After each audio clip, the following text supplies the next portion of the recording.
शहर के बीचों बीच एक पुरानी इमारत थी जिसे लोग शैडो हाउस के नाम से जानते थे। इस इमारत में रहने वाली एक औरत के बारे में अफवाह थी कि वह चुड़ैल है।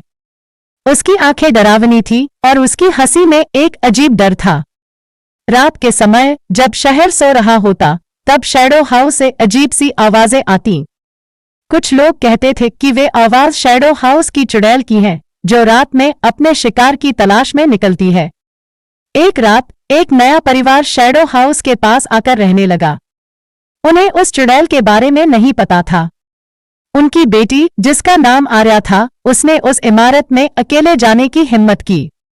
आर्या ने देखा कि इमारत के अंदर सब कुछ सामान्य था, लेकिन एक कमरे से उसे रोशनी दिखाई दी।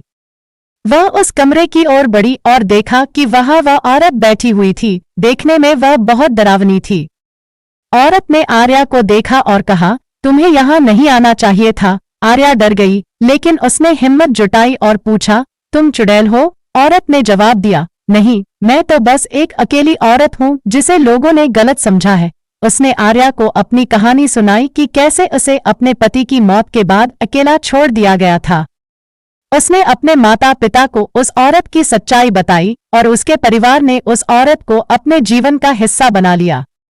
लेकिन एक रात आर्या ने देखा कि उस औरत की छाया दीवार पर कुछ अजीब तरीके से हिल रही थी। उसने अपनी मां से इस बारे में बताया। उन्होंने शैडो हाउस की औरत से पूछताछ की और उसने बताया कि उसकी छाया उसके पति की आत्मा से जुड़ी हुई थी जो अभी भी उसके साथ रहती थी। उसके पति की आत्मा ने उसे अकेलेपन से बचाने के लिए उसकी छाया में शरण ली थी। इस वजह से वह भी चुड़ैल जैसी दिखाई देती थी, क्योंकि उसके पति के भूत ने अपनी शक्तियों से उसे चुड़ैल बना दिया था। आर्या और उसकी मां ने उस औरत के पति की आत्मा को मुक्ति दिलाने में मदद की। उन्होंने एक छोटी सी पूजा की जहां उस औरत ने अपने पति को अंतिम बार अलविदा कहा। उस रात के बाद शैडो हाउस की औरत की छाया सामान्य हो गई और उसकी हंसी अब डरावनी नहीं रही। उसने आर्या और उसके परिवार को धन्यवाद दिया और कहा, तुमने मुझे मेरे पति की यादों से मुक्त कर दिया है। आर्या ने उस औरत के साथ एक गहरी दोस्ती बना ली और धीरे धीरे पूरे शहर ने उसे अपनाया। शैडो हाउस अब डरावना नहीं रहा, बल्कि एक दोस्ताना घर बन गया जहां लोग उस औरत के साथ समय बिताने आते थे। आर्या ने उस औरत के साथ एक गहरी दोस्ती बना ली। आशा है आपको यह कहानी पसंद आई होगी।